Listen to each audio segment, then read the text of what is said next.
अस्सलाम वालेकुम। SMTV global के साथ मैं हूं आमना अनफाल। सबसे पहले न्यूज़ हेडलाइंस।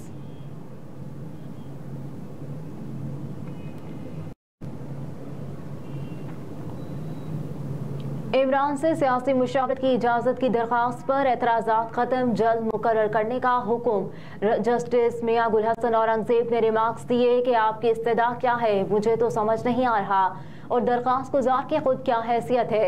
शुएब शाहीन ने कहा कि दरख्वास्त गुजार पेशावर हाई कोर्ट के फैसले के बाद चेयरमैन के ओहदे पर बहाल हो गए। चेयरमैन PTI बैरिस्टर गौहर ने बानिया PTI से मुलाकात और सियासी मुशावरत की इजाज़त के लिए दरख्वास्त दायर की। इस्लामाबाद हाई कोर्ट के जस्टिस मियां गुल हसन औरंगज़ेब ने केस की समाअत की। चेयरमैन PTI की जानिब से शुएब शाहीन अदालत के सामने पेश हुए और कहा कि हमने टिकटों के मामले पर साबिक चेयरमैन से मुशावरत के लिए दरख्वास्त दी थी। इलेक्शन कमीशन को पहले दरख्वास्त दी तो उन्होंने दरख्वास्त मुस्तरद कर दी।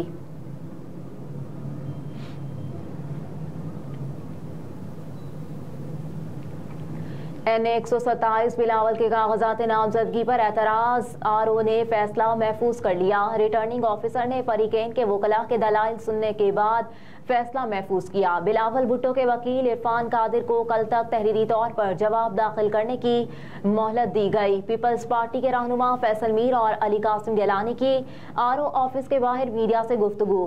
फैसल मीर का कहना था कि बिलावल भुट्टो के कागजात पर एतराजात लगाने वाला NA 127 का वोटर नहीं। हमारे वकील ने कहा कि दरख्वास्त दहिंदा नारोवाल का रिहायशी है, इलेक्शन एक्ट के मुताबिक एतराज नहीं लगा सकता।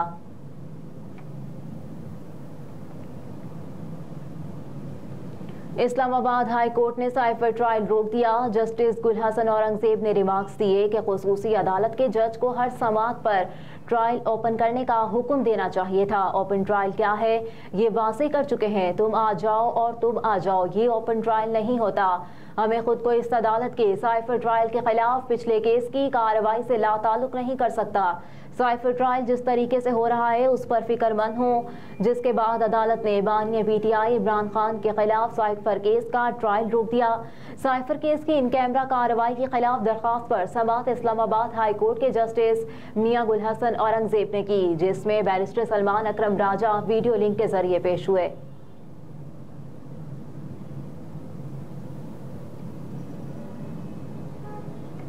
करप्शन के इल्जामात असद कैसर, आतिफ खान और शहराम तरकई नैब में तलब। नैब से जारी एलामिये के मुताबिक नैब KP ने साबिक स्पीकर कौमी असम्बली असद कैसर और PTI के 2 साबिक वज़रा शहराम तरकई और आतिफ खान को नोटिस जारी करते हुए 10 जनवरी को तलब किया है। एलामिये में बताया गया है कि PTI के साबिक वज़रा और साबिक स्पीकर कौमी असम्बली के खिलाफ मर्दान सवाबी रोड की तामीर में बेज़ाब्तगियों की शिकायत मौसूल हुई। एलामिये के मुताबिक आतिफ खान के खिलाफ स्पोर्ट्स एंड टूरिज्म के प्रोजेक्ट्स में वसी पैमाने पर करप्शन और इख्तियारात के नाजायज इस्तेमाल की शिकायत हैं, जिसका नोटिस लेते हुए चेयरमैन नैब ने मुतालिका शिकायत पर बाकायदा तहकीकात की हिदायत कर दी।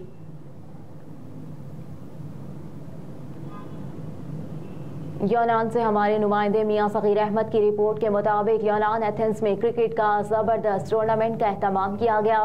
टूर्नामेंट में 16 टीमों ने हिस्सा लिया।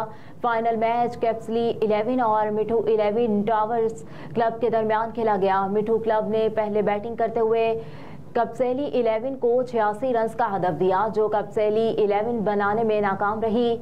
मेहमान खुसूसी कम्युनिटी वेलफेयर अताशी हैदर सुल्तान और चौधरी मोहम्मद शबीर धामा, चौधरी मेहदी खां बासरियां, पाकिस्तान जर्नलिस्ट क्लब रजिस्टर्ड यूनान के सदर जनाब मियां वकार अहमद लादियां, चीफ कोऑर्डिनेटर चौधरी सज्जाद अहमद, चौधरी मोहम्मद खान करनाना, चौधरी गजनफर, राजा आसिफ गयानी, बानिया पाकिस्तान तहरीक इंसाफ यूनान के हाथों इनामात दिलवाए गए। अव्वल टीम को ट्रॉफी 800 यूरो जबकि दोइम नंबर पर आने वाली टीम को 500 यूरो और ट्रॉफी दी गई। चौधरी शबीर धामा, चौधरी मेहदी खां बासरियां, चौधरी मोहम्मद खान की तरफ से टूर्नामेंट इंतजामिया को बेहतरीन टूर्नामेंट के इनेकाद पर 400 यूरो नकद इनाम दिया गया। टूर्नामेंट के चीफ ऑर्गेनाइजर चौधरी मेहदी खां, चीफ कोऑर्डिनेटर चौधरी मुदस्सिर खादिम सोहल ने तमाम टीमों, खुसूसी स्पॉन्सर ताज़ा मोबाइल और ब्राक ग्रुप ऑफ कंपनीज और शिरकत करने वाले मेहमानों का शुक्रिया अदा किया।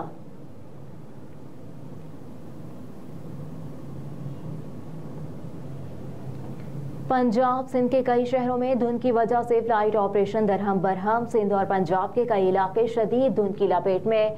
धुंध की वजह से मुख्तलिफ शहरों में फ्लाइट ऑपरेशन दरहम बरहम है। 2 दर्जन से ज़ायद परवासें मनसूख कर दी गई हैं, जबकि दर्जनों ताख़ीर का शिकार। उधर धुंध की वजह से M2 ठोकर नियाज बेग से बलक्सर तक बंद है। मोटरवे M3 फैजपुर से समंदरी तक बंद है। मोटरवे M4 पिंडी भटिया से फैसलाबाद और M5 शेरशाह से अज शरीफ तक हर किस्म की ट्रैफिक के लिए बंद कर दी गई, जबकि मोटरवे M11 भी बंद है। इसके अलावा लाहौर में फ़ज़ाई मयार भी खराब और लाहौर दुनिया के आलूदा तरीन शहरों में आज फिर पहले नंबर पर रिकॉर्ड किया गया।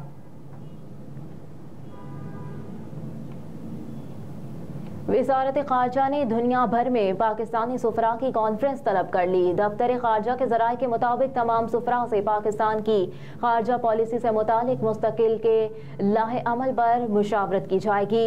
ज़राए के मुताबिक कॉन्फ्रेंस में साल 2023 के दौरान दिए गए अहदाफ और उन पर अमल दरामद का जायजा भी लिया जाएगा। वज़ीर ख़ारजा जलील अब्बास जिलानी और सेक्रेटरी ख़ारजा वज़राए ख़ारजा कॉन्फ्रेंस की सरबराही करेंगे।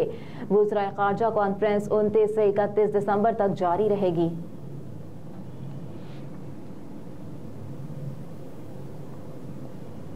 रूस के साथ 2 तरफ़ा ताल्लुकात मज़ीद मुस्तहकम हो रहे हैं। इस्लामाबाद में हफ्तावार मीडिया ब्रीफिंग के दौरान मुमताज़ ज़हरा बलोच ने कहा कि रवां बरस सिफारती लिहाज से पाकिस्तान के लिए अहम रहा। मज़ीद कहा कि साल 2023 पाकिस्तान की सिफारतकारी के लिए बहुत मुस्बत रहा। पाकिस्तानी वज़ीर आज़म, वज़ीर ख़ारजा, वज़ीर मुमलिकत ने कई ममालिक के दौरे किए। तर्जुमान दफ्तर ख़ारजा ने कहा कि पाकिस्तान के निगरान वज़ीर आज़म अनवारुल हक काकड़ ने कई ममालिक के कामयाब दौरे किए।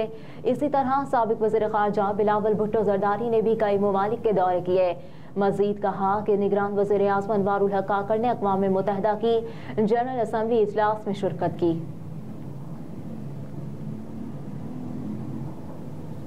रिकॉर्ड गिरावट के बाद स्टॉक मार्केट में दोबारा तेजी। 62,000 की हद बहाल। पाकिस्तान स्टॉक मार्केट में ट्रेडिंग के दौरान 1500 से ज़ायद पॉइंट्स इजाफे के साथ 62,000 पॉइंट्स की हद दोबारा बहाल हो गई। स्टॉक एक्सचेंज में 100 इंडेक्स 62,104 पॉइंट्स की सतह पर ट्रेड कर रहा है। उधर इंटरबैंक में अमरीकी करेंसी की कदर में मामूली कमी रिकॉर्ड की गई। कारोबार के दौरान इंटरबैंक में अमरीकी करेंसी की कीमत में 10 पैसे की कमी देखी गई, जिसके बाद इंटरबैंक में डॉलर 282 रुपये 10 पैसे पर ट्रेड कर रहा है।